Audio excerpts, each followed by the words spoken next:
सोनपुर गांव में एक धनी व्यापारी रहता था। उसके 4 पुत्र थे, सूर्य प्रताप, इंद्र कुमार, शांतनु और धीरेन्द्र। व्यापारी के चारों पुत्र व्यापार में उसका हाथ बटाते थे। सूर्य प्रताप और इंद्र कुमार ज़्यादा कुशल व्यापारी थे।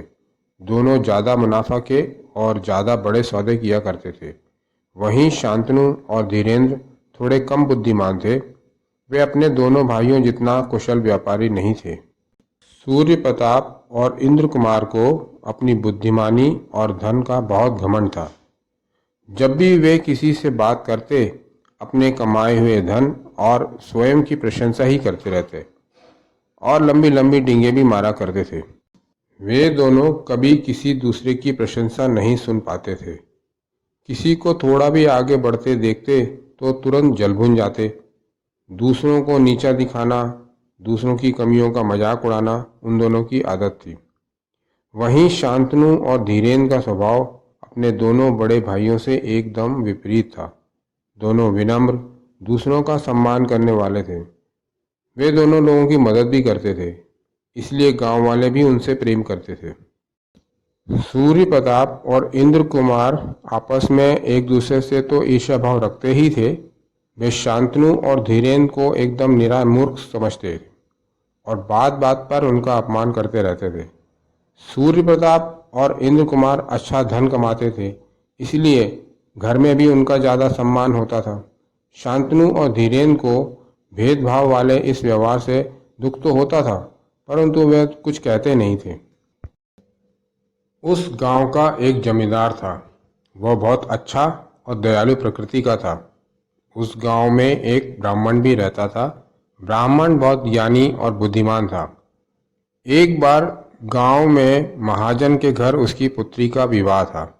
विवाह में उसने गांव के सब लोगों को निमंत्रण दिया था। विवाह में जमींदार व्यापारी के दोनों पुत्र सूर्य प्रताप और इंद्र कुमार भी आए थे। महाजन ने ब्राह्मण को भी निमंत्रण दिया था, वो भी विवाह में आए थे। विवाह में आए लोग ब्राह्मण को बहुत सम्मान देकर बात कर रहे थे। उनके ज्ञान और बुद्धिमानी की सब लोग प्रशंसा कर रहे थे। यह सब देखकर सूर्य प्रताप और इंद्र कुमार बुरी तरह जल भुन गए। उन्हें ब्राह्मण की प्रशंसा बिल्कुल भी सहन नहीं हुई। उन्होंने ब्राह्मण की निर्धनता का उपहास करना शुरू कर दिया। उन्होंने ब्राह्मण का इतना अपमान किया कि वो क्षुब्ध होकर घर लौट गए। यह बात गांव के लोगों और जमींदार को बहुत बुरी लगी। जमींदार ने उन दोनों का घमंड तोड़ने का निश्चय किया। उस वर्ष राजा ने अपने राज्य की सीमा में आने वाले समस्त गांव में सबसे संपन्न और प्रगतिशील गांव की एक प्रतियोगिता रखी। इस प्रतियोगिता में सोनपुर गांव को प्रथम पुरस्कार मिला। इस खुशी के अवसर पर जमींदार ने एक भोज का आयोजन किया और सब गांव वालों को उस भोज में बुलाया। उसने घोषणा की कि भोजन के पश्चात गांव के सबसे 2 योग्य नवयुवकों को सम्मानित किया जाएगा। व्यापारी तो एक आवश्यक कार्य की वजह से भोज में जा नहीं पा रहा था। उसने जैसा हमेशा होता था सूर्य प्रताप और इंद्र कुमार को भेज दिया। भोजन में बैठने से पूर्व सब हाथ पैर धोने लगे। हाथ पैर धोने पहले सूर्य प्रताप गया। जमींदार ने इंद्र कुमार से कहा कि तुम्हारे पिता बहुत भाग्यवान हैं जो उन्हें सूर्य प्रताप जैसा बुद्धिमान पुत्र मिला। सूर्य प्रताप ने व्यवहार को बहुत आगे बढ़ाया है। यह सुनते ही इंद्र कुमार भड़क गया और बोला, काहे का बुद्धिमान है, गधा है गधा। अगर मैं नहीं हूं तो वो कुछ नहीं कर सकता। जब इंद्र कुमार हाथ धोने गया तो जमींदार ने सूर्य प्रताप के सामने इंद्र कुमार की प्रशंसा की। उसने भी भड़क कर इंद्र कुमार को ढोर यानी पशु कहा। सब लोग भोजन पर बैठे। सूर्य प्रताप और इंद्र कुमार के सामने घास फूस और पशुओं वाला भोजन परोसा गया। यह देखकर दोनों एकदम भड़क गए और क्रोध में तमतमाए हुए अपने घर आ गए।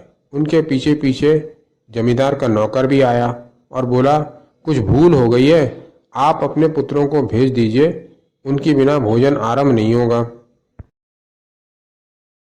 सूर्य प्रताप और इंद्र कुमार ने वापस जाने से मना कर दिया तो व्यापारी ने शांतनु और धीरेन्द्र को भेज दिया।